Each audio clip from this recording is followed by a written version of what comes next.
यांच्या पवित्र स्मृतीस मानाचा मुजरा. त्यांनी 7 समुद्रापार भारतीय संस्कृती पोहोचवली आणि भारतीय संस्कृतीचा अभिमान अमेरिकेतल्या शिकागोसारख्या शहरामध्ये तिथं फुलवला. असे लोकांचे आदर्श स्वामी विवेकानंद यांनाही विनम्र अभिवादन. मी पहिल्यांदा ज्या शाळेत रुजू झालो अशा त्या शाळेचे सन्माननीय सचिव, त्या भारतातल्या कुस्ती क्षेत्रातील एक दैवत रुस्तमे हिंद देवचंद बिराजदार यांच्याही स्मृतीस वंदन. ज्या व्यक्तीने मला त्या निलंगा तालुक्यातून थेट देशी केंद्र सारख्या मोठ्या शाळेत आणलं असे आदरणीय वंदनीय श्रीमान राजेंद्र ढाकणे साहेब यांची आठवण या ठिकाणी करतो. आणि व्यासपीठावर उपस्थित असलेले जिजामाता आणि आपल्या प्रशालेचे सन्माननीय मुख्याध्यापिका आमच्या ताई श्रीमती कोस्ते मॅडम, पर्यवेक्षक गुरव सर, ज्येष्ठ शिक्षक Sangare sir, Suranshi sir, Jadhav madam, Pankaja madam, Dhumale madam, Mulan sir, Swami sir, Awatade sir, Shinde madam आणि ज्या माझ्या मित्रांनी आज मला ही खूप मोठी संधी दिली अशी माझे मित्र नितीन पाटील सर, उपस्थित सर्व माझ्या बहिणी, शिक्षक बंधू आणि आजच्या काळातील जिजाऊचा वारसा सांगणाऱ्या माझ्या सर्व विद्यार्थिनी मैत्रिणी. आताच आमच्या ताईंनी सांगितलं की गोलाईच्या पासून आमची शाळा खूपच लांब आहे, त्यामुळे आम्ही अनेक गोष्टीपासून वंचित आहोत. ते वाक्य ताईंचं जे वाक्य होतं थोडं वेगळ्या पद्धतीने मी सांगू इच्छितो. ताई, गोलाईकडचा जो भाग आहे त्या भागाला अनेक चांगल्या गोष्टी माहीत नाही. जर गोलाईच्या पलीकडचा भाग या भागामध्ये आला तर गोलाईकडच्या त्या पलीकडच्या सर्व भागाला, सर्व शाळेला लाज वाटेल अशी ही तुमची शाळा आहे. आणि आज या शाळेत मला यायची संधी भेटली, मी स्वतःला नशीब आहे. खरं तर मला इथं बोलवलं, मी ऑफिसमध्ये अनेक तुमचे उपक्रम पाहिले, तिथेही मला वाटलं की इथं माझी गरज नव्हती.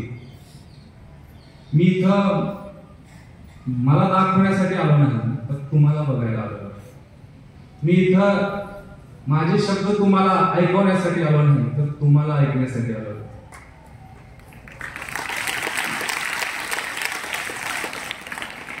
घरात बघा अनेक वेळा असं होतं की आपली आई अतिशय छान स्वयंपाक करत असते, पण पप्पा म्हणतात चला आज आपण बाहेर जेवायला. असं नसतं की घरात स्वयंपाक नाही किंवा धान्य संपलेलं आहे, किराणा संपलेला आहे किंवा आईला कंटाळा आलाय किंवा आईचा स्वयंपाक चांगला नसतो, असं काहीच नाही. तरी सुद्धा कधी कधी आपण बाहेर जातोच. आणि बाहेर हॉटेलमध्ये गेल्यानंतर लक्षात येतं की अरे, हॉटेलपेक्षा सुद्धा माझी आईच खूप छान स्वयंपाक करते. निश्चित या शाळेतले अनेक शिक्षक आणि विद्यार्थी माझ्यापेक्षाही चांगलं बोलतात, पण आज तुम्ही बिराजदार नावाच्या हॉटेलमध्ये आलात चव चाकण्यासाठी. पण खरी चव आणि खरी गोडी आणि खरी गुणवत्ता तुमच्या शाळेतल्या या प्रत्येक शिक्षकांमध्ये आहे आणि आता बोलून गेलेल्या अनेक विद्यार्थ्यांमध्ये आहे. याचा तुम्हाला सार्थ अभिमान असला पाहिजे.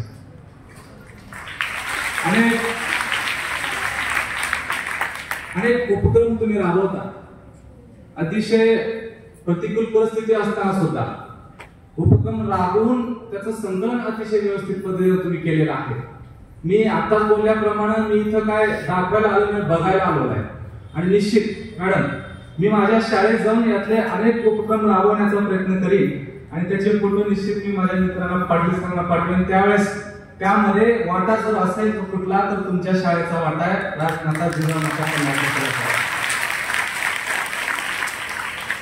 सागरामध्ये भरपूर काही जरी पाणी असेल तर अनेक नद्या येऊन सागराला भेटतात. देशी केंद्र ही शाळा जरी मोठी असेल तर राजमाता कन्या प्रशालासारखी जी शाळा आहे, गंगेसारखी शाळा आहे, अनेक गंगा येऊन ज्या समुद्राला मिळतात त्या समुद्राचं पाणी वाढत असतं. पण गंगे इतकं पवित्र समुद्राला कधी होता आलं नाही. तुमची इतकी गुणवत्ता आणि सुंदरता अनेक मोठ्या शाळा लातूरमध्ये कधी होता येणार नाही, या ठिकाणी मी आवर्जून सांगू इच्छितो. ज्या शाळेत तुम्ही शिकता त्या शाळेतल्या मुली किती शूर आहेत हे कार्यक्रमाच्या सुरुवातीलाच कळालं. भली मोठी फांदी पडली आणि भली मोठी फांदी पडल्यानंतर मुली घाबरल्या नाही, हसल्या. मी आवर्जून सांगतो, या ठिकाणी जर मुलं राहिले असते तर बोंबलत पळत सुटले. पण निसर्गानं मुलींना सहन करायची शक्ती मुलांपेक्षा जास्त दिलेली आहे. निसर्गानं मुलांपेक्षा मुलींकडे प्रतिकार करायची शक्ती जास्त दिलेली आहे आणि त्याचा प्रत्येक कार्यक्रमाच्या सुरुवातीला झाला. बहुतेक नियतीनं ते मला दाखवलंच आहे. बघा, बिराजदार जिजामाता कन्या प्रशालेतील मुली किती शूर आहेत. एवढी मोठी फांदी पडली तरी मुली रडल्या नाहीत, हसल्या. आणि ज्या शाळेचं नाव जिजामाता आहे त्या शाळेतल्या मुली असंच वागणार याचंही मला सार्थ अभिमान आज वाटतं. खरं तर आजकालचं जर समाज तुम्ही बघितला, समाजातील प्रत्येक व्यक्ती एकमेकाला फसवून पुढे जाण्याचा प्रयत्न करते. पण तुमच्या शाळेतलं एक वैशिष्ट्य मी इथं आल्यानंतर बघितलं की तुम्ही नीतीनं आणि प्रामाणिकपणे चालताय आणि खऱ्यानं वागताय. त्यामुळे तालुक्यात तिसरा मान सुद्धा मिळून तुम्ही बोलायच्या लांब आहात म्हणून प्रसिद्धीपासून लांब आहात. परवा मी गावाकडे जात होतो वेळामशासाठी आणि एसटी भरली होती. एसटी भरल्यानंतर माझ्या शेजारी एक गृहस्थ बसले होते आणि त्यांनी खिशातून थोडी चिल्लर बाहेर काढली, मोजले आणि परत वरच्या खिशात ठेवले. परत एक 2-3 मिनिटं झाले, परत ते पैसे काढले, मोजले आणि परत खिशात ठेवले. मला कळत नव्हतं ही व्यक्ती अशी का करते. कंडक्टर मध्ये आले, त्यांनी बेल वाजवली आणि गाडी सुरू झाली. त्या व्यक्तीनं परत चिल्लर पैसे काढले, परत मोजले आणि परत खिशात ठेवले. मला परत तोच प्रश्न पडला, ही व्यक्ती अशी का करते. गाडी सुरू झाली. गाडी सुरू झाल्यानंतर त्या व्यक्तीने ते चिल्लर पैसे परत काढले, हातात घेतले आणि खिडकीतून बाहेर बघितलं. खिडकीच्या बाहेर एक पेपरवाला पेपर पेपर पेपर म्हणून ओरडत होता. गाडी थोडी पुढे गेल्यानंतर त्या व्यक्तीने त्या पेपरवाल्याला हात मध्ये, पेपरवाल्या इकडे. बिचारा पेपरवाला पळत पळत आला आणि त्याने कुठला पेपर देऊ, त्यांनी सांगितलं लोकमत द्या. लोकमत पेपर त्या मुलाने गोळा केला असा आणि वर धरला आणि ते चिल्लर पैसे त्या मुलाच्या हातावर ठेवले आणि पेपर घेतला. गाडी स्टँडच्या बाहेर पडली होती आणि पुढे आल्यानंतर त्या व्यक्तीनं माझ्याकडे बघितलं आणि ती व्यक्ती हसायला लागली. मी म्हणलं, काका काय झालं. चिल्लर पैसे होते माझ्याकडे, पेपर 5 रुपयाला, मी त्याला 4च रुपये दिले. मी त्याला 4च रुपये दिले होते. कसा फसवला त्याला. मी म्हणलं छान. गाडी उड्डाणपुलाच्या खाली आली आणि क्रीडा संकुलाच्या इथे गाडी थांबल्यानंतर ती व्यक्ती अजून जवळ फसायला लागली. मी म्हणलं आता काय झालं. ती व्यक्ती म्हणाली, अहो तो मुलगा माझ्यापेक्षा हुशार आहे, त्याने कालचा पेपर दिला. असं समाजात एकमेकाला फसून पुढे जायची वृत्ती जास्त वाढलेली आहे. पण तुमची शाळा त्याला अपवाद आहे. तुम्ही फक्त तुमची गुणवत्ता दाखवताय आणि निश्चित एक दिवस तुमच्या शाळेतल्या या सर्व मुली या लातूर पॅटर्न पेक्षाही मोठ्या होतील असा मला सार्थ विश्वास वाटतो. नितीन पाटील सर, काल मी ढाकणे साहेबांच्या घरी गेलो होतो आणि त्यांना सांगितलं की सर तुमच्या आशीर्वादाने मी आज लातूर मधल्या पहिल्या शाळेत व्याख्यानासाठी मार्गदर्शनासाठी जात आहे, जिजामाता कन्या प्रशालेमध्ये. आदरणीय ढाकणे साहेबांच्या सौभाग्यवती माझ्या ताई वर्षा मंडाळे मॅडम माजलगावच्या तहसीलदार होत्या आणि आता कलेक्टर ऑफिस मध्ये महसूल तहसीलदार म्हणून आहेत. ताई मधून चहा घेऊन येत होत्या. त्यांनी ते वाक्य ऐकल्याने सांगितलं, गुरु ती माझी शाळा आहे. त्यामुळे तुम्ही असं का म्हणता की आम्ही बोलायच्या पलीकडे आहोत. अहो तुमच्या भोवतीच गोल गोल हे लातूर फिरेल इतकी गुणवत्ता तुमच्यामध्ये आहे. आणि निश्चित त्या ताईंना खूप आनंद झाला तुम्ही माझ्या शाळेत आलाय. तुमच्या समोर बसलेले ह्या सर्व मुली, याच्यामध्ये कोण तहसीलदार आहे, कलेक्टर आहे, कोण डॉक्टर आहे, इंजिनियर आहे, कोण मोठे उद्योगपती होतील, कोणी राजकारणात सुद्धा जातील. आणि अनेक मुलींनी सांगितलं राजमातेबद्दल. आजच्या दिवशी 12 जानेवारी 1558 लखुजी जाधव सिंदखेड राजा या ठिकाणी या तेजस्वी ताऱ्याचा जन्म झाला. भोसल्यांची सून झाली तुमच्या शाळेचं नाव ते असल्यामुळे मी ते जास्त ते सांगणार नाही, परत परत बोलणार नाही. तुमच्या शिक्षकांनी सांगितलेच असं. पण त्यावेळेसची सामाजिक आणि राजकीय परिस्थिती इतकी वाईट होती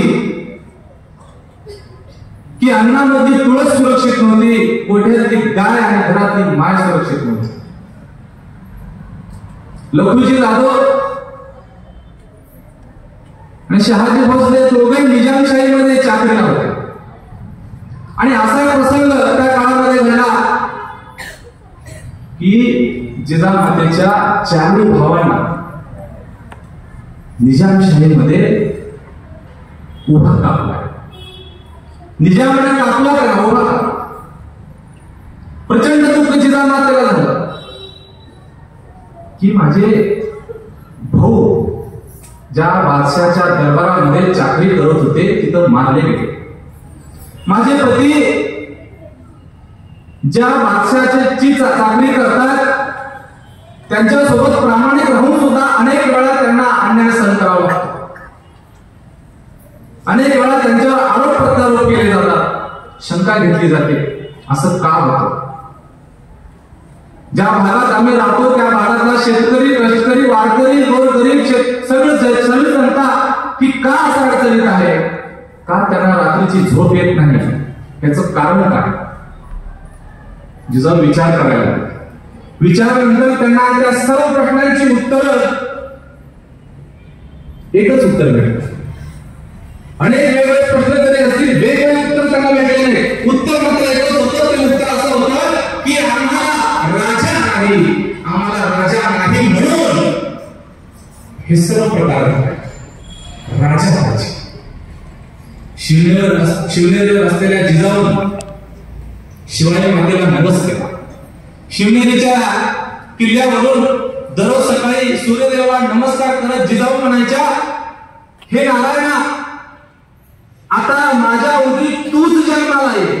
कारण अंधार इतका झालेला आहे की शेकडो जरी काजवे जन्माला आले तरी महाराष्ट्रातला हा अंधार जाणार नाही. हा अंधार घालवायचा असेल तर हे दिनकर आहे, नारायणा तूच माझ्या उदरी जन्माला ये. तुम्हाला सर्वांना माहिती आहे 19 फेब्रुवारी 1630 ला शिवनेरी किल्ल्यावर जिजामातेच्या पोटी त्या सूर्याचा जन्म झाला.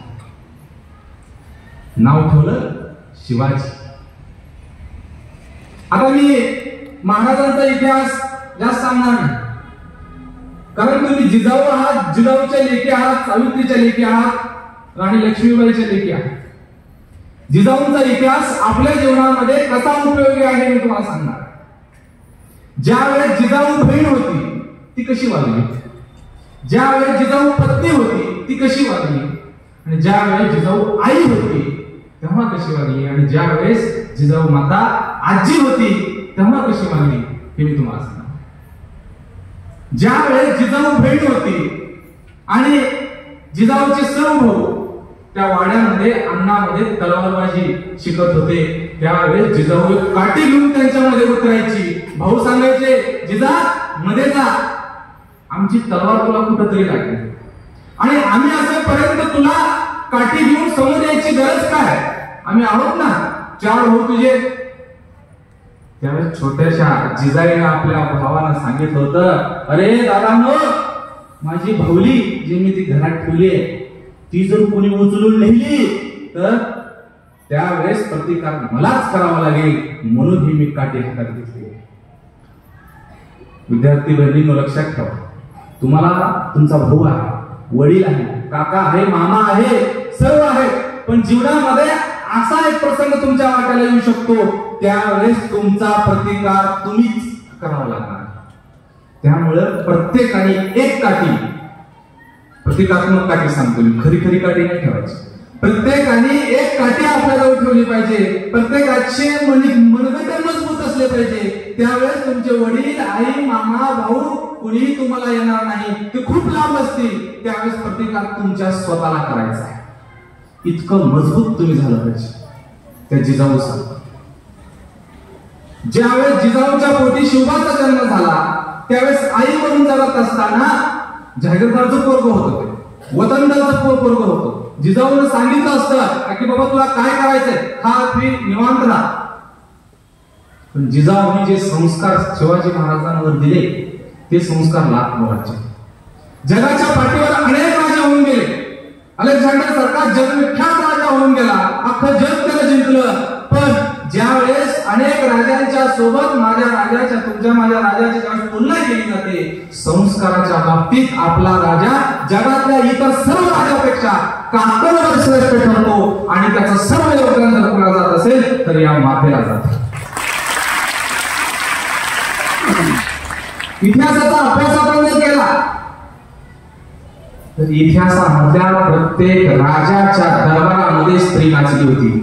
पण आपला असा एकमेव राजा होऊन गेला ज्याच्या दरबारामध्ये स्त्री नाचली नाही तर स्त्रीला आई म्हणलं गेलं. आणि त्या राजाच्या महाराष्ट्रातले आपण आहोत. अनेक प्रसंग शिवाजी राजांच्या जीवनात घडले, पण त्या प्रसंगामध्ये शिवाजी महाराजांवर जे संस्कार घडले होते ते संस्कार मध्ये आले. जिजाऊने सांगितलं तुला स्वराज्य स्थापन करायचंय, स्वतःचं राज्य स्थापन करायचंय, स्वतःसाठी नाही स्वतःच्या लोकांसाठी करायचंय. तुला अन्नातली तुळस वाचवायची आहे, गोट्यातली गाय आणि घरातली माय वाचवायची, त्याच्यासाठी स्वराज्य स्थापन करायचं. छोट्या शोभाने प्रश्न विचारला, आऊ मी कसं करू शकतो, मी तर खूप छोटा आहे. जिजाऊने सांगितलं प्रभू रामाला वानर सेना भेटली आणि वानर सेनेच्या जोरावर प्रभू रामचंद्राने लंकेला जाऊन रावणाचा वध केला. श्रीकृष्णाने गवळ्याची पोरं सोबत घेतली. तसं तुला या मावळ प्रांतातील सर्वसामान्याची लेकर सोबत घ्यायची. तुम्ही बाहुबली पिक्चर बघितला, तो बाहुबली काय करतो, सर्वसामान्य लेकरांसोबत खेळतो, सर्वसामान्य जनतेसोबत राहतो. तो कटप्पा नावाचा मामा असतो, त्याच्या ताटातलंही खातो. ते सर्व खोट आहे. बाहुबली नावाचा कोण होऊन गेला नाही. माझा दावा आहे त्या लोकांनी शिवचरित्र वाचलं असेल आणि शिवचरित्र वाचून शिवचरित्रातून काही प्रसंग उचलून त्या बाहुबली पिक्चर मध्ये घेतला असेल. सर्वसामान्य मावळ प्रांतातल्या मुलांना गोळा कर असं जिजाऊने सांगितलं, तेव्हा कुठं मावळे तयार झाले. आणि त्या सर्व मावळ्यांना सोबत घेऊन शिवबाने स्वराज्य स्थापन करण्याच्या अगोदर शिवबा आणि जिजाऊ बेंगलोरला गेल्या होत्या. शहाजी भोसले त्यावेळेस बेंगलोरला होते.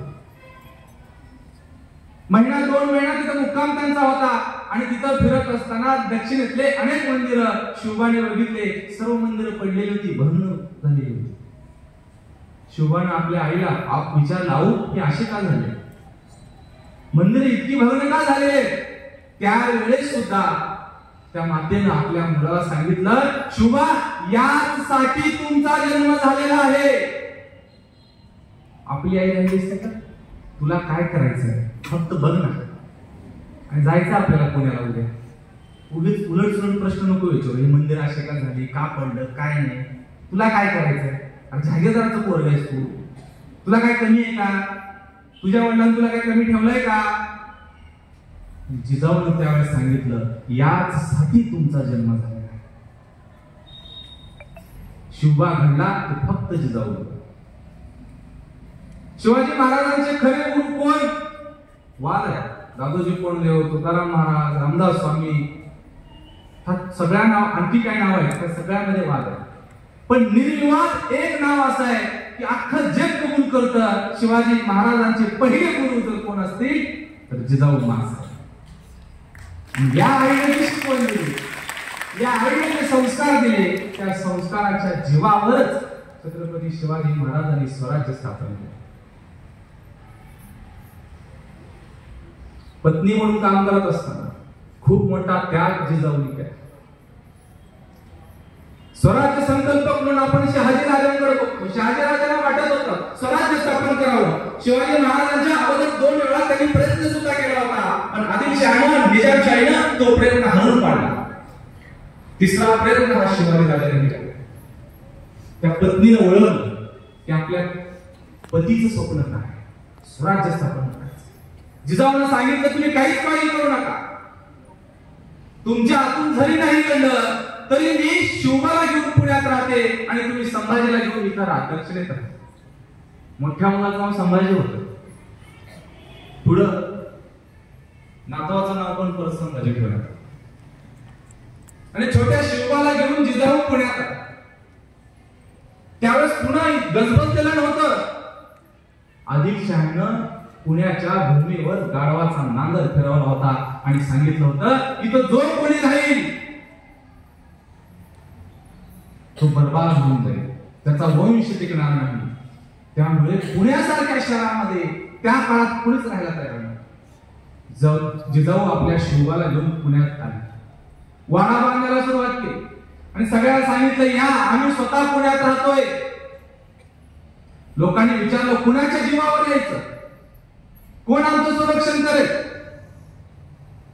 जिजाऊनं सांगितलं शिवबा तुमचे संरक्षण करतील, आम्ही तुमचं संरक्षण करू. अंधश्रद्धेला बळी न पडता जिजाऊने पुण्यामध्ये वाडा बांधला आणि स्वतः राहिला. हळूहळू लोक यायला लागले, लोकांनी घरं बांधली, वस्ती वाढली. आता खायचं काय? ज्या मातीवर गाढवाचा नांगर चालवला होता त्या मातीवर जिजाऊनं शिवबाच्या हस्ते सोन्याचा नांगर फिरवला आणि पेरणी केली. शेतकरी पुढे आले, पेरणी झाली. पेरणी करण्यासाठी जिजाऊने मदत केली. दुसरंच एक संकट सुरू झालं की पीक जोमात आल्यानंतर वन्य प्राणी पिकामध्ये यायचे, नासधूस करून जायचे. रानडुकर असतील, कोल्हा असेल, कांडगा असेल, सगळे प्राणी. मग त्यांना कसं आवरायचं? बघा जिजाऊनी फक्त शिवबांच्या हातून काम करून घेतलं नाही, तर एक सपोर्ट सिस्टीम म्हणून जिजाऊ सतत शिवबांच्या मार्गात. पुण्यात दौंडी पिटवण्यात आली. जो कुणी वन्य प्राण्याला मारून त्याचं शेपूट आणेल त्याला बक्षीस दिलं जाईल. मग काय, पुण्यातले तरुण पोरं रात्री पहारा करायला लागले आणि शेतामध्ये आलेल्या वन्य प्राण्याला मारून त्याचं शेपूट आणून जिजाऊना सादर करायला लागले आणि जिजाऊ त्यांना बक्षीस द्यायचे. असाच एक भीमा लोहार नावाचा तरुण होता. आणि भीमा लोहार नावाचा तरुण मध्यरात्री गावाच्या बाहेर गेल्यानंतर त्याला एका कोल्ह्याने अटॅक केलं. त्याच्या भीमा लोहारनं त्या कोल्ह्याला एका ठोशात मारलं आणि मारून तो सकाळी गावाकडे आला. लोकांनी विचारलं अरे भीमा तुझ्या हाताला काय झालंय, काय लागलंय? अरे रात्री असं असं प्राणी आला होता, त्याला मी मारलं, थोडं काहीतरी झालं असेल. अरे मग त्याचं शेपूट नाही आणलं. शेपूट कशाला? अरे माहित आहे की तुला जिजाऊने बक्षीस जाहीर केलंय, वन्य प्राण्यांची शेपूट त्यांच्या समोर सादर केल्यानंतर बक्षीस मिळणार आहे, तू शेपूट नाही आणलं. भीमा थांबला नाही. ज्या ठिकाणी तो वन्य प्राणी मारून टाकला होता तिथं पळत गेला, त्याचं शेपूट कापलं आणि जिजाऊकडे गेला. हे सर्व करण्यामध्ये तो दिवस त्याचा निघून गेला. रात्र झाली होती. पहारेकरांनी अडवलं, अरे कुठे चालला? मासाहेबांना भेटायचं आहे. कशासाठी? शेपूट आणलंय नव. अरे उद्या सकाळी ये की. मासाहेब झोपल्यात आता. नाही आता भेटायचंय मला. पहारेकरांनी अडवलं, जमायचं नाही, उद्या सकाळी ये, बक्षीस सुद्धा सकाळीच भेटल. अहो नाही, आत्ताच भेटायचे मासाहेबांना. शेपूट बघा की. हा सगळा गोंधळ ऐकून मासाहेब बाहेर आले. विचारलं कोण आहे? मासाहेब म्या भीमा. शेपूट घेऊन आलो नव. मासाहेबांनी शेपूट बघितले, बक्षीस सुद्धा दिलं आणि सांगितलं अरे भीमा सकाळी आला असता, सकाळी सुद्धा तुला बक्षीस भेटलंच असतं ना. पहाडासारखा भीमा लोहार रडायला म्हणला, मासाहेब तुमचं बक्षीस घेण्यासाठी इथं नाही आलो. मासाहेब हे शेपूट दाखवण्यासाठी इथं नाही आलो मी. मासाहेब माझा मोठेपणा दर्शवण्यासाठी इथं आलो नाही मी. मासाहेब तुमच्या कौतुकाची थाप माझ्या पाठीवर पडावं म्हणून मी एवढ्या रात्री इथं आलो. सकाळपर्यंत हवं नाही मला. मासाहेबांनी धरलं, म्हणलं वा, अशीच मावळे आपल्याला पाहिजे. भीमा लोहारला लगेच कामावर ठेवून घेतलं. हत्यार तलवारी तयार करायचं काम भीमा लोहारकडे दिलं. असे एक चांगले मावळे आणि चांगले सहकारी गोळा करायचं काम शिवाजी महाराजांच्या अगोदर जिजाऊने केलं. म्हणून अनेक चांगले मावळे शिवाजी महाराजांच्या सैन्यात जीवाला जीव देणारे, जीवाला जीव देणारे. पावनखिंडीचा प्रसंग तुम्हाला आठवतोय? त्या घोडखिंडीमध्ये 600 मावळे घेऊन जात असताना सिद्धी मार्ग आलाय, सुमारे 15,000ची फौज माग आहे. त्यावेळेस बाजी प्रभूंनी ओळखलं प्रसंग अवघड आहे. त्या घोडखिंडीमध्ये पालखी खाली थांबवण्यात आली, उतरवली गेली, राजाला बाहेर काढण्यात आला आणि त्यावेळेस बाजी म्हणतात, राजा याचे 300 मावळे घेऊन विशाळगडाकडे जा. हे 300 मावळे घेऊन मी इथंच थांबतो आणि जोपर्यंत तुम्ही गडावर पोहोचत नाही तोपर्यंत एकही जणी या घोडखिंडीच्या पलीकडे जाणार नाही, हा माझा शब्द आहे तुम्हाला. विचार करा, 15,000 विरुद्ध 300 आणि हा गडा काय म्हणतोय, मी थांबतोय. बाजी प्रभू देशपांड्याच्या जागी जर मी राहिलो असतो, मी काय म्हणालो असतो, जमायचं नाही राजा, लेकरं बाळगणार मला, हा मी तुमच्या सोबतच राहणार. तुम्ही जर थांबलो घोडखिंडीत तर मी थांबतो आणि तुम्ही पुढे निघाला तर मी पण पुढे जातो. तसं असं तर आहे, नाहीतर आत्ताच नोकरी सोडून देतो. कुठले मावळे होते ते? कसले मावळे होते ते? आपल्या राजासाठी जीव देणारे.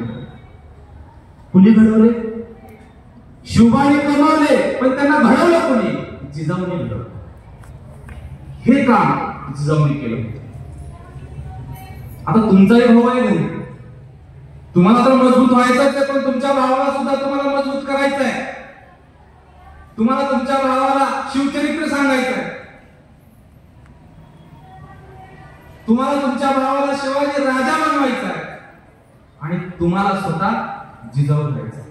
तुम्ही म्हणाल सर, जिजाऊ आई होती, शिवाजी राजे मुलगा होता. जिजाऊ अशी एक व्यक्ती होती, त्यामध्ये आई सुद्धा होती, बहीण सुद्धा होती, आजी सुद्धा होती, गुरु सुद्धा होता. तुम्हाला तुमच्या भावाचा, तुमच्या वडिलांचा हे सर्व बनायचंय, त्या सर्व भूमिका तुम्हाला पार पाडायच्या. तेव्हा कुठं जिजामाता कन्या प्रशालेमध्ये विद्यार्थी आहोत असं तुम्ही अभिमानाने सांगू शकता. संस्काराच्या बाबतीत मला बोलायचं, शिवाजी राजाला संस्कार जिजामातेने दिले होते, परस्त्रीला माते समान मानायचं. दरबारात येणारी प्रत्येक स्त्री तुझी माता आहे आणि आपल्या स्वराज्यातील मातेकडे जर कुणी वाकड्या नजरेने पाहत असेल त्याचे हात पाय कलम करा, डोळे काढा. त्याचं अनुकरण शिवाजी राजाने अनेक वेळा केलं. सख्या मेहण्याचे डोळे काढले होते शिवाजी राजाने, सख्या मेहण्याचे. हे शिवाजी महाराजांना झालेले संस्कारच होते. पुण्यामध्ये शाहिस्तेखान एकदा येऊन गेला, माहिती तुम्हाला? शाहिस्तेखानाची बोट राजाने छाटली होती. त्या पुण्याच्या लाल महालामध्ये शाहिस्तेखान येऊन राहिला होता. बघा, इतिहास जर बघितलं तर प्रत्येक महत्वाची लढाई शिवाजी राजांनी अमावस्याच्या रात्री केली आहे. शकुन अपशकुन, शुभ अशुभ असे सर्व प्रकार शिवाजी राजांकडे अजिबात नव्हते. आणि हे संस्कार कोणाचे होते? जिजाऊंचे होते. शाहिस्तेखानाला धडा शिकवण्यासाठी राजे अमावस्याच्या रात्री पुण्याच्या लाल महालाकडे निघाले. त्यांचाच महाल होता. महालाला भरदाड पाडलं आणि थेट लाल महालात गेले. शाहिस्तेखानाचं सैन्य झोपेत होतं. शिवा आया भागो असा प्रचंड गोंधळ उडाला. शिवाजी राजे थेट शाहिस्तेखान ज्या खोलीत झोपला होता त्या खोलीच्या दिशेने गेले. त्या खोलीच्या अगोदर जात असताना शाहिस्तेखानाची बायको आणि त्याची मुलगी समोर आले. दाराच्या समोर येऊन थांबले. शिवाजी महाराजांनी तलवार उचलली. समोर बघितलं एक स्त्री, एक माता आणि एक मुलगी आहे. शिवाजी महाराजांनी तलवार खाली घेतली आणि मान खाली झुकून म्हणलं, माते बाजूला. शाहिस्तेखानाच्या पत्नीला आश्चर्य वाटलं. अरे मी शाहिस्तेखानाची पत्नी आहे, त्याच्या शत्रूची पत्नी आहे, माझी मुलगी सोबत आहे आणि हा शिवा उचललेली तलवार म्यानात टाकतोय. काय आश्चर्य. 2-3 सेकंद तिथे गेले असते. त्या 2-3 सेकंदामध्ये शाहिस्तेखानाची बायको आणि मुलगी बाजूला झाले आणि मग शिवाजी राजेमध्ये गेले. तोपर्यंत शाहिस्तेखान खिडकीतून पळून जात होता. बोट मात्र राजाला दिसली, बोट छाटली. शाहिस्तेखानाने खाली उडी मारली, पळत सुटला. त्याच्यासोबत थोडं त्याचं सैन्य होतं. पळत पळत जात असताना सैन्यातल्या एकाने सांगितलं, सरकार आपण एकटेच पळत चाललो. तुमच्यासोबत तुमचं कुटुंब नाहीये, तुमची पत्नी नाही, तुमची मुलगी नाही. त्या शिवाने त्यांना पकडलं असेल. त्यावेळेस शाहिस्ते खान काय म्हणतो, अरे काळजी करू नका, शिवा फक्त मला मारायला आला होता आणि मला माहिती आहे माझी बायको आणि माझी मुलगी शिवाच्या ताब्यात आहे, पण मला ही सुद्धा खात्री आहे की मी दिल्लीत पोहोचल्यानंतर थोड्याच दिवसामध्ये माझी पत्नी आणि माझी मुलगी सुखरूप दिल्लीला पोहोचतील, कारण शिवाजी राजा स्त्रीवर आणि लहान मुलावर कधीच वार करत नाही.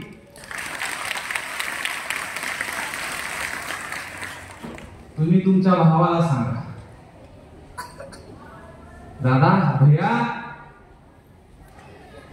माझ्या सारखंच सर्व मुली तुझ्या बहिणी आहेत आणि त्यांच्यावर वाईट नजर कधी ठेवू, वाईट नजरेने कधी बघू नको, हे तुम्हाला जिजाऊ होऊन सांगायचं. तुम्हाला तर मजबूत व्हायचंच आहे, पण जिजाऊ होऊन तुमच्या भावाला तिला सांगायचं.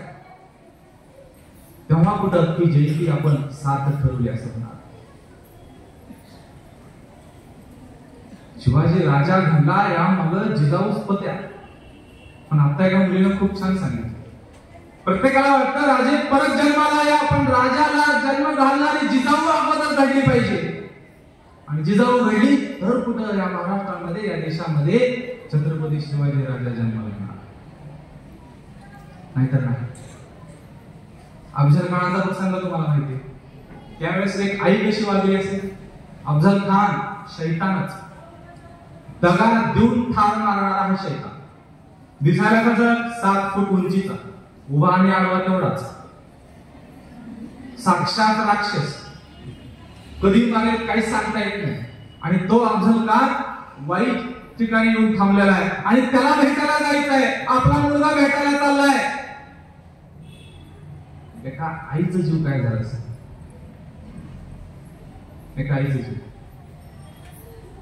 माझी आई अजून सुद्धा म्हणते, शाळेत जायला उशीर झाला की धावपळ करतो, आई मध्ये सावकाश जा, ट्रॅफिक खूप असते. जिजाऊ त्यावेळेस सावकाश जा म्हणाल्या नाही, जिजाऊ म्हणाल्या शिवबा घाबरू नका, अफजल खानाचा कोतळा बाहेर काढूनच या. शिवबा लक्षात ठेवा, तुमच्या मोठ्या भावाला संभाजीला याच अफजल खानाने मारला.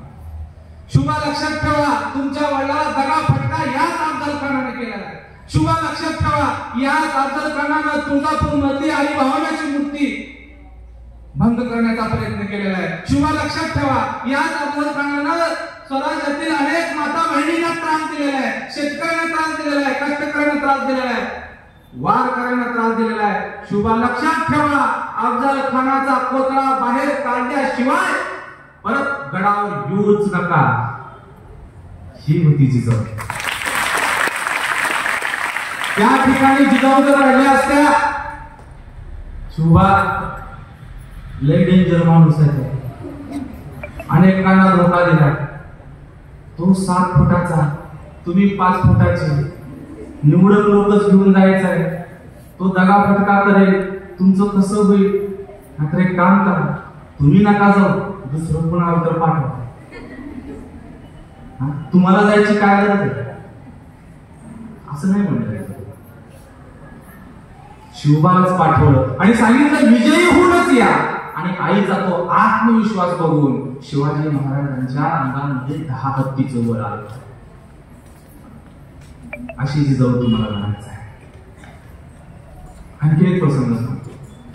जिजाऊंचा इतिहास तुम्हाला माहिती आहे, पण जिजाऊमुळे शिवाजी राजा कसं घडत गेले आणि स्वराज्य कसं स्थापन होत गेलं ते तुम्हाला मी सांगतो.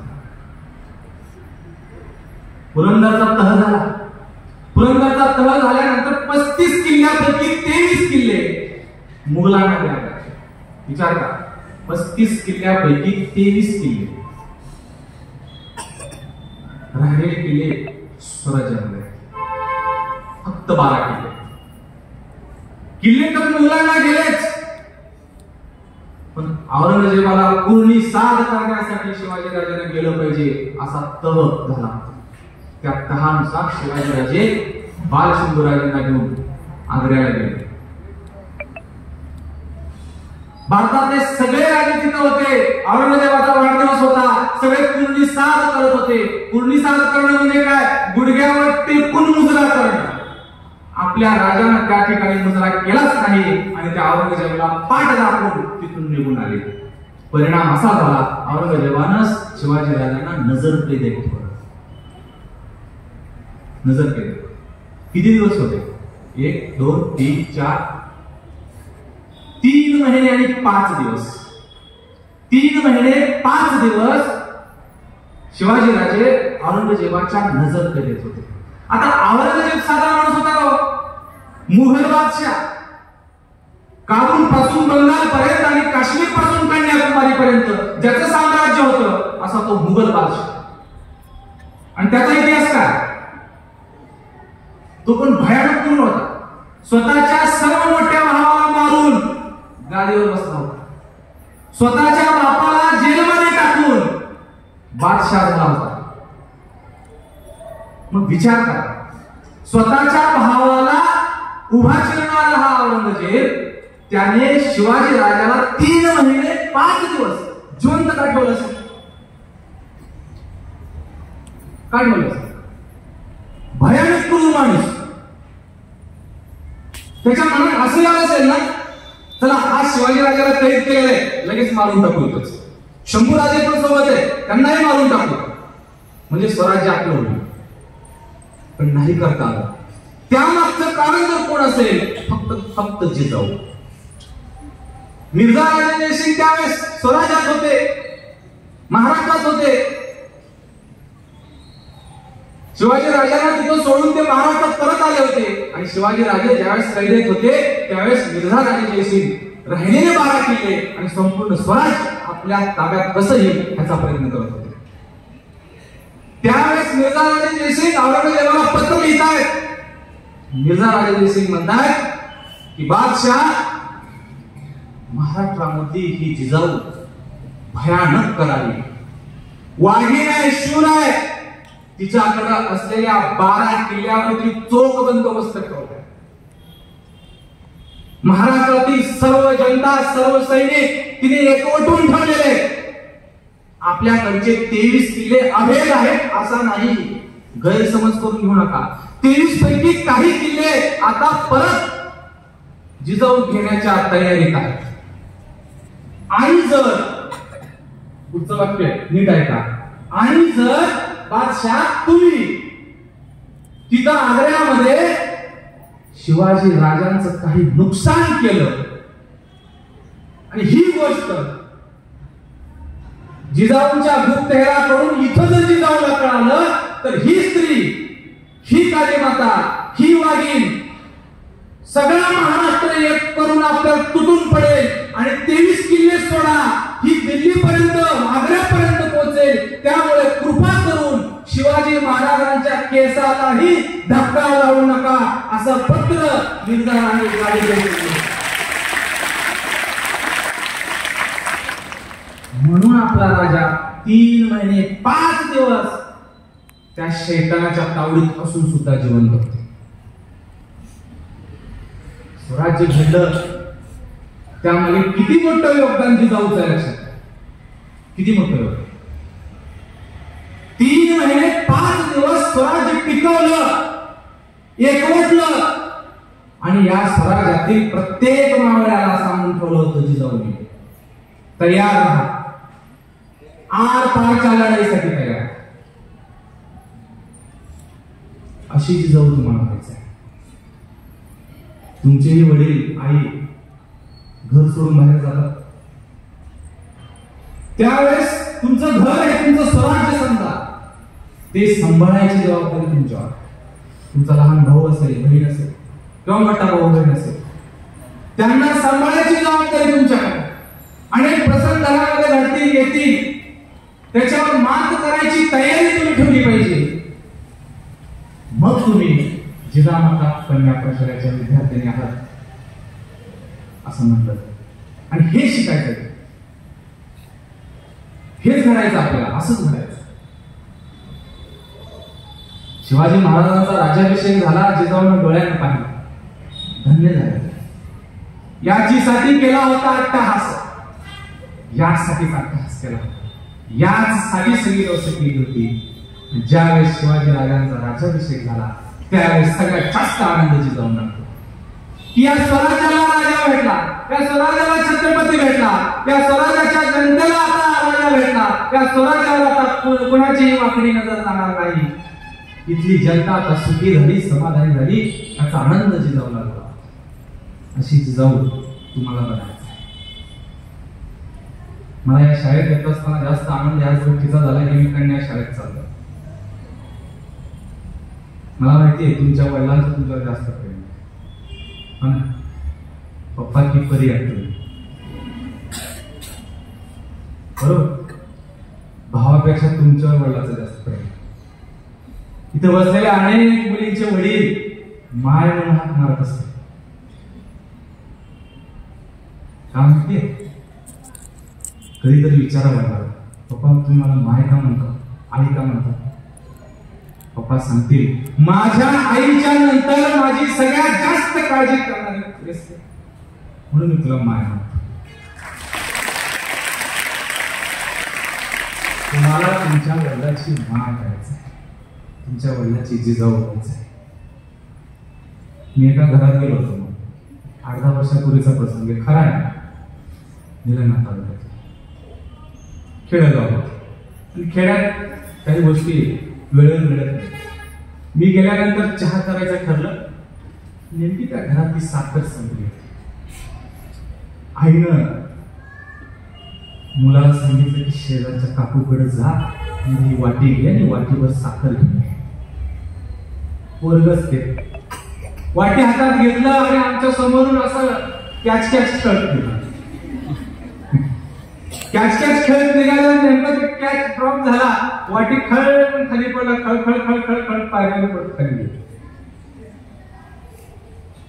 पोरगाने म्हणते मग मी सॉरी, वाटी जरी पडली तरी रिकामी आहे, साखर भरून आल्यानंतर पाडणार नाही हा. आम्हाला कळाला हा साखर घ्यायला चालला. मी मुलांवर टीका करणार नाही, नैसर्गिक देणगी मुलींकडे. असा प्रसंग दुसऱ्या एका घरी घडला होता. खेडेगावात घडत असतात. माझ्या अनेक बहिणी आणि भाऊ खेड्यातून चालले असते. त्या घरात दूध संपलं होतं. शेजारच्या घरात दूध आणण्यासाठी आईनं आपल्या मुलीला पाठवलं. मुलीने काय केलं, तो छोटासा ग्लास घेतला, आपली ओढणी घेतली आणि ग्लास हातात धरला आणि त्या ग्लासवर हातावर ती ओढणी गुंडाळली आणि ती मुलगी समोर गेली. माझ्या लक्षात आलं आपल्या घरातला कमीपणा त्या मुलीनं पाहुण्यासमोर आणला. मला तो प्रसंग आठवला. त्या घरातला मुलगा साखर आणण्यासाठी वाटी असं कॅच करत करत चालला होता आणि या घरात ती मुलगी दूध संपलंय, ग्लास ओढणीत गुंडाळून घेऊन चालली आहे. आपल्या आई वडिलाचा कमीपणा तुम्ही मुली कधीच समोर आणू.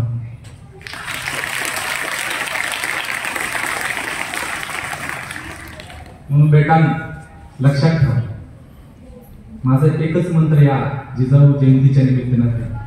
आयुष्यात अनेक प्रसंग येतील, अनेक गोष्टी घडतील, अनेक संकट येतील. अनेक संकट आल्यानंतर पुरंदरचा तह आठवायचा आणि पुरंदरचा तह आठवल्यानंतर तुम्हाला कळेल की माझ्या संकटाच्या पुढं शिवाजी महाराजांचं जिजाऊचं संकट खूप खूप मोठं होतं. संकटाला कधीच घाबरून जायचं. पुरंदरचा तह आठवून मार्गक्रमण करत राहायचं आणि तुम्हाला तुमच्या भावाची जिजाऊ व्हायचंय, वडिलाची जिजाऊ.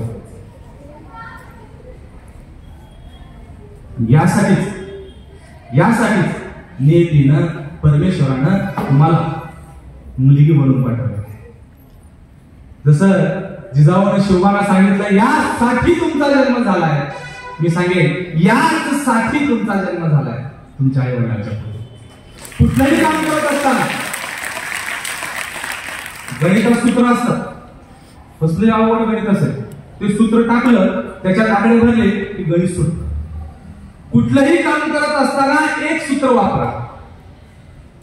मी साधं सूत्र सांगतो. कुठलंही काम करत असताना एक सूत्र वापरा की हे जे मी काम आता करतेय या कामामुळे माझ्या आई वडिलांची मान अभिमानानं उंचावेल का शर्मेनं खाली जाईल?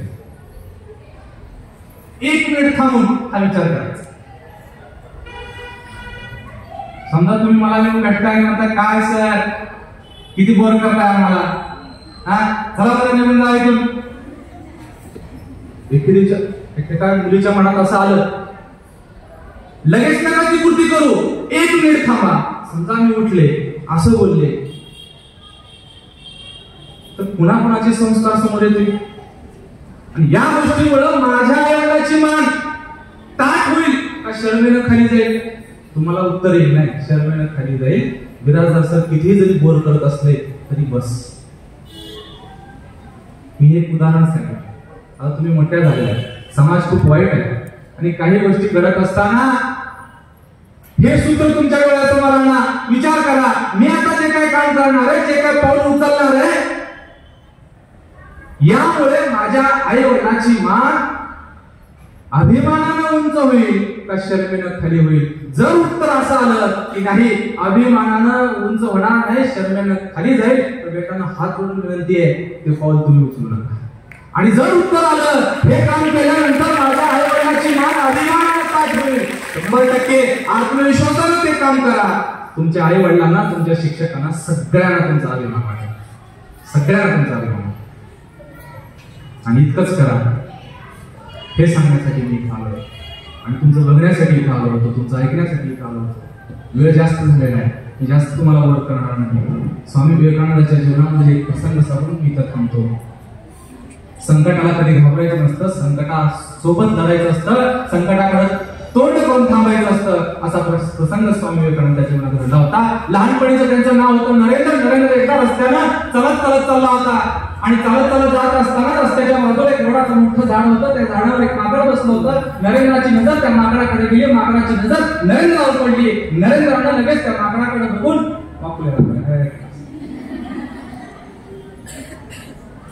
माकड लगेच वरच्या फांदीवरून खाली आलं. नरेंद्र घाबरला, बहुतेक मी माकड आता माझ्या मागला. नरेंद्रला घाबरलेला बघून माकड परत खालच्या फांदीवर आलं. नरेंद्र थोडं उलट पळायला लागला. माकडाने ते बघितलं, पोरग मला घाबरलंय, चला आता ह्या बघू.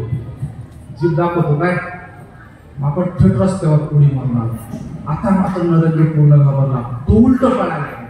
नरेंद्र पुढे पळतोय, माकड मागं लागलाय. नरेंद्र पुढं, माकड माग. नरेंद्र मागं म्हणून बघतोय, माकड जवळ आलाय. आता काय आपलं खरं नाही, ते आपल्या मानवतीवर बसणार, आपल्याला बोचकारणार, 2-4 चपटा देणार. ह्याच्यापासून वाचायचं असेल तर जीव पळून पळावं लागेल. नरेंद्रनं आपला देह वाढवला, अजून पळायला लागला. माकड अजून जोरात लागला, मागं अगदी जवळ पोहोचलं होतं. हा सगळा प्रकार रस्त्याच्या बाजूला बसलेला एक साधू बघत होता आणि त्यांनी ओळखला, आता माकड हा पोराला धरणार, चापटा देणारच, वचकारणारच. पोरं काय वाचत नाही. साधू जोरात ओरडला, ए पोरा थांब. नरेंद्र पळत पळत म्हणतो, कसं थांबू, मागं माकड लागले. साधू जोरात ओरडतोय, तू जोपर्यंत थांबणार नाही तोपर्यंत माकड तुझ्या मागच लागेल. नरेंद्रनं पळता पळता विचार केला, कसंही माकड आता माझ्या मागं लागलेलंच आहे, माझं काय खरं नाही. त्या साधूचं तरी ऐकावं. नरेंद्र थांबला. सायकलला जसं ब्रेक टाकतो ना आपण, आरामावर थांबला. नरेंद्र थांबलेला म्हणून माकड सुद्धा तसंच थांबता. बरोबर माकडाला प्रश्न पडला, इतका वेळ बरोबर मला बघून घाबरून पळून जात होतं, थांबलं कसं काय? साधूनं सांगितलं, राहू नको, बघ माकड थांबलं. नरेंद्र असं मागं थांबलं की आता फिर. नरेंद्रने विचार केला, त्या साधूचं ऐकलं, माकड थांबले. बघू पुढची गोष्ट ऐकू. नरेंद्र खरं थांबला.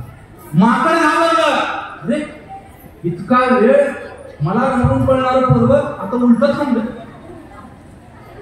साधून सांगितलं, एक पाऊल पुढे जा. नरेंद्रनं असं मनाची तयारी केली आणि एक पाऊल पुढे गेला. माकड एक पाऊल मागे गेला. साधू म्हणाला, अजून जा पुढं. नरेंद्र 2 पाऊल पुढे गेला. माकड 2 पाऊल मागे गेला. काय चाललंय, उलटच झालं सगळं. साधू महाराज म्हणाले, आता बघतो काय, जा पुढं. नरेंद्रला रस्त्यावरचा एक दगड उचलला आणि मागा लागले नाही. आता उलटच झालं. माकड पळत पळत जिथं ज्या झाडावर बसलो होतं तिथं गेलं. त्याच्या खाली नरेंद्र थांबलाय. बघितलं हे बेटाची खाली तुला दाखवतो. माकड लपून बसलं. दगड टाकला, हात झटकले आणि छोटा नरेंद्र त्या साधू महाराजांवर गेला. नमस्कार केलं. महाराज तुमच्यामुळे वाचलो. आता चावलं असतं, बोचकारलं असतं, मारलं असतं त्या माकड. साधून सांगितलं लक्षात ठेव, ते माकड म्हणजे संकट आहे. ते माकड म्हणजे संकट आहे. आणि जोपर्यंत तू संकटाला घाबरून उलट पडशील, संकट तुझ्या मागे लागेल आणि एक दिवस तुझ्या मानगुटीवर बसेल आणि तुला खाऊन टाकेल, संपवून टाकेल. या उलट संकटाला न घाबरता त्याला जर तोंड दिलं तर ते संकट पळून जाईल आणि तू जिंकशील. मुलींनो, तुमच्या जीवनामध्ये अनेक माकडासारखे संकट येतील. त्याला घाबरू नका, त्याला तोंड द्या, लढा. संकट पळून जाईल, त्याच्या मागे लागा. आणि हे करण्यासाठीच तुमचा जन्म झालेला आहे. हे करण्यासाठीच परमेश्वरानं तुम्हाला मुलगी म्हणून पाठवून दिलेला आहे. मुलगी म्हणजे कमजोर नाही, मुलगी म्हणजे मजबूतीचं दुसरं नाव.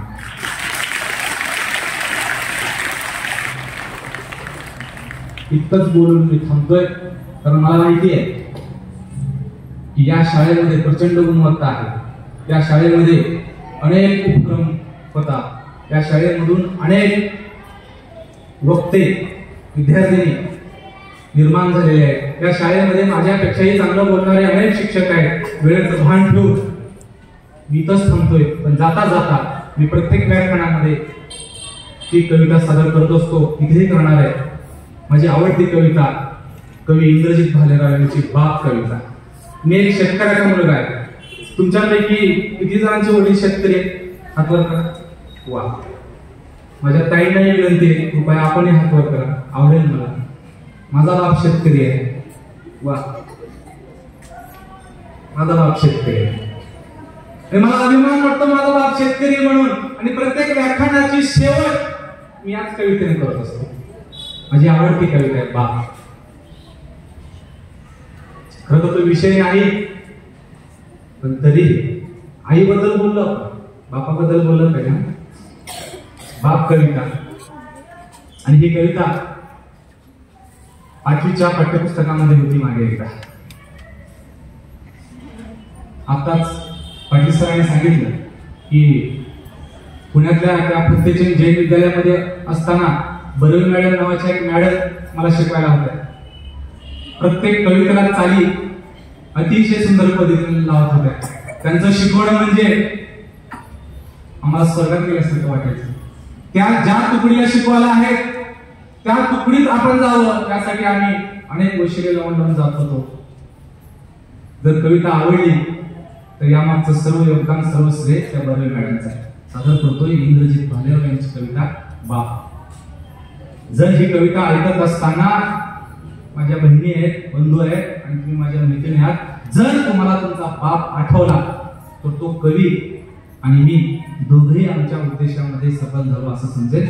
बघा, तुमचा बाप आठवतो. शेतामध्ये माझी पोप, तिला गोराट्याची झाप. शेतामध्ये माझी पोप, तिला गोराट्याची झाप. तिथं राबतो कष्ट तो माझा शेतकरी बाप. तिथं राबतो कष्ट तो माझा शेतकरी बाप. तुमच्यासारखा बंगला नाही हो. बंगल्याला असं भव्य गेट पण नाही. शेतात एक कोप आहे आणि त्याला गेट म्हणून माझ्या बापाने काय लावलंय? बोरीच्या झाडाचं एक फांदी आणून लावलं. तेच आमचं गेट आहे. आणि त्या शेतामध्ये माझा बाप राबतोय, कष्ट करतोय. शेतामध्ये माझी खोप, तिला गोराट्याची झाप. तिथं राबतो कष्ट तो माझा शेतकरी बाप. ध्रुवपदामध्येच माझ्या काही बहिणीच्या डोळ्यामध्ये मी पाणी बघतोय. खरंच मी यशस्वी झालो.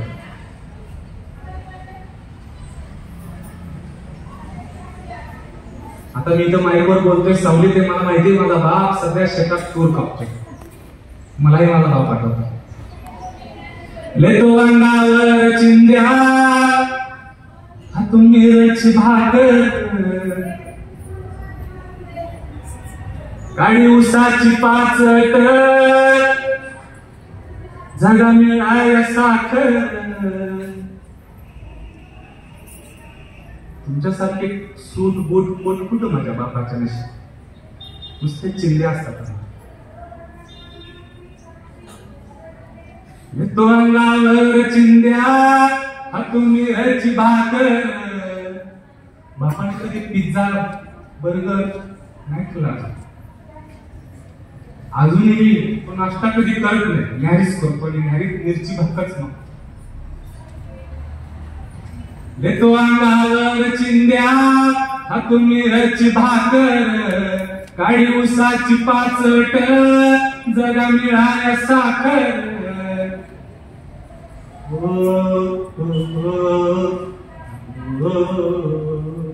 येतो अंगावर चिंध्या हातून मिरची भाकर.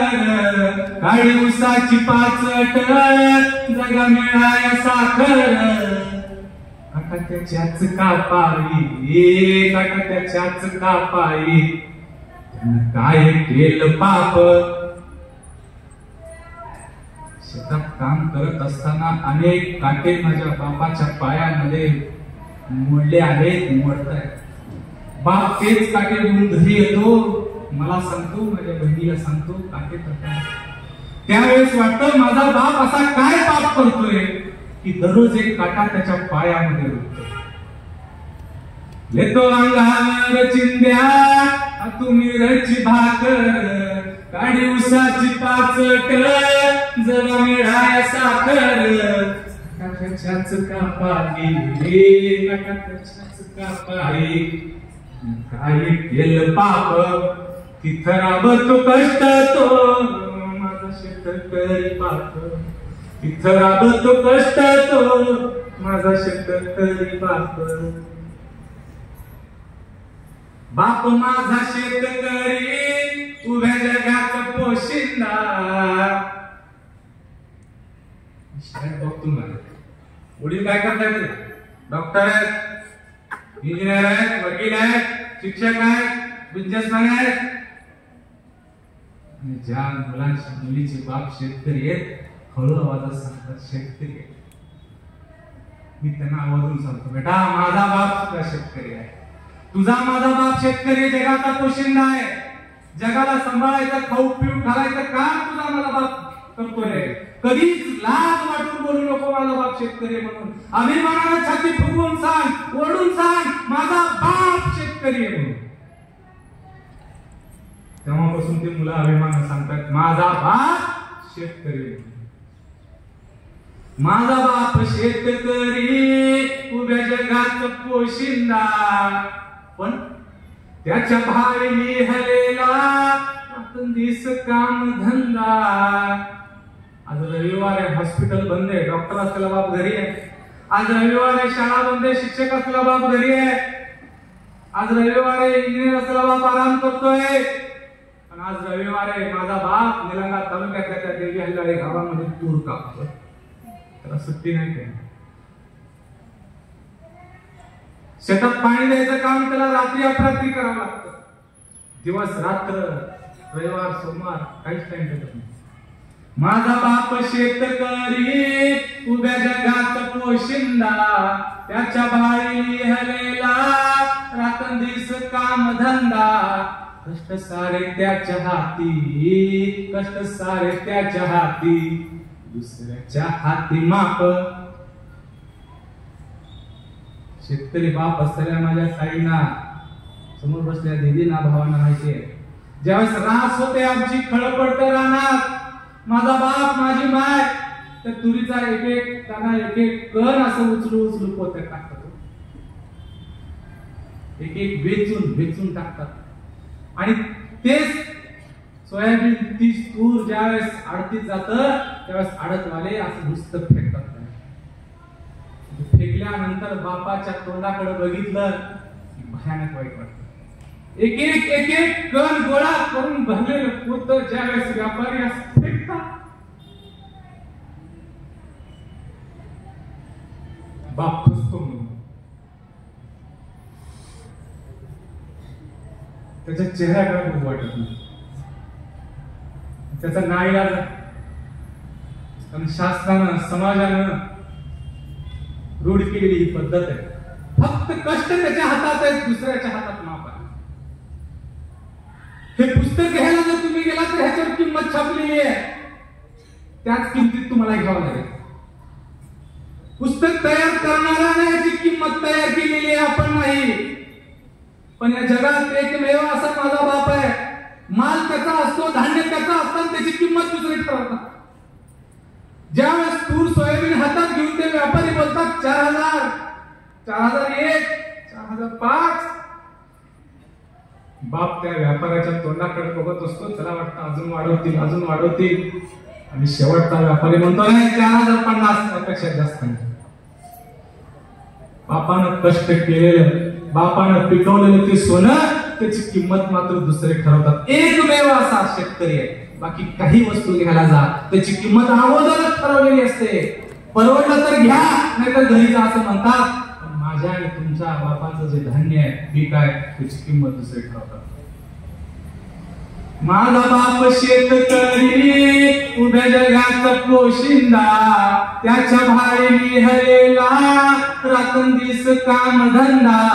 कष्ट सारे त्याच्या हाती, कष्ट सारे त्याच्या हाती, दुसऱ्याच्या हाती माप. तिथं राबतो कष्ट तो माझा शेतकरी बाप, तिथं राबतो कष्ट तो माझा शेतकरी बाप. त्या कवितेचं शेवटचं कडवं, कविता तर मला खूप आवडते, पण त्या कवितेचं शेवटचं कडवं तर खूप आवडतं. मला खात्री आहे तुमच्यापैकी अनेकाच्या डोळ्यासमोर आपली माय आणि बाप आठवेल. मला माहितीये माझ्या बहिणी अशा सर्वसामान्य घरातून इथं आलेले, शिक्षिका झाले. मला माहिती माझे बांधव अशा काही सर्वसामान्य घरातून आलेले, शिक्षक म्हणून काम करतायत. तर त्यांचा बाप, त्यांची माय आठवेल. खेड्यातून आलेले अनेक इथं असतील. बघा, आठवतं का हे कडवं ऐकल्यानंतर? आपलं खेड्यातलं ते घर आणि ती माझी माय आणि माझा बाप बघा तुमच्या डोळ्यासमोर. शेवटच्या कडव्यात कवी इंद्रजित भालेराव म्हणतायत, बाप फोडतो लाकड, माय पेटवती चुला. गॅस कुठे आहे आमच्या घरामध्ये? सकाळी उठल्या उठल्या पोटाची खळगी जर भरायचं असेल तर बापाला अगोदर लाकडं फोडावी लागतात. वाकडातून तोंड बाहेर काढल्यानंतर दिसतं बाप अंगणात लाकडं फोडतोय, ती लाकडं आणून चुली समोर टाकतोय, मग माझी माय चूल पेटवते. ऑनलाईन ऑर्डर नाही जेवण आमच्याला. अगोदर बापाला लाकडं फोडावे लागतात, माईला चूल पेटवावी लागते, त्या धुरामध्ये स्वयंपाक करावा लागतो. बाप फोडतो लाकड, माय पेटवती चुला. पिठा मागल्या घामाची काय चव सांग तुला. ज्यावेळेस बापाचे कष्ट मी बघतो लाकडं फोडायचे, ज्यावेळेस माय त्या धुरासमोर, त्या चुलीसमोर बसून पीठ तिंबून भाकरी करते, ती भाकर तव्यावर पडते, करपलेली भाकर सुद्धा मला पिझ्झा बर्गर पेक्षा गोड लागते. कारण त्या भाकरीला नाव कधी तूच वाटलं नाही मला. का? माय बापाचे कष्ट आम्ही बघतो. शेतकऱ्याची लेकर होताना चुलीवरचं भाकर खूप गोड लागतं. बाप फोडतो लाकड, माय पेटवती चुला. पिठा मागल्या घामाची काय चव सांग तुला. आम्ही कष्टाचंच खातो, आम्ही कष्टाचंच खातो. जगभरी हाप हाप, तिथं राबतो कष्ट तो माझा शेतकरी बाप. तिथं राबतो कष्ट तो माझा शेतकरी बाप. शेतामध्ये माझी कोप, तिला बोराट्याची झाप. शेतामध्ये माझी कोप, तिला बोराट्याची झाप. तिथं राबतो कष्ट तो माझा शेतकरी बाप. तिथं राबतो कष्ट तो माझा शेतकरी बाप. माझा शेतकरी बाप.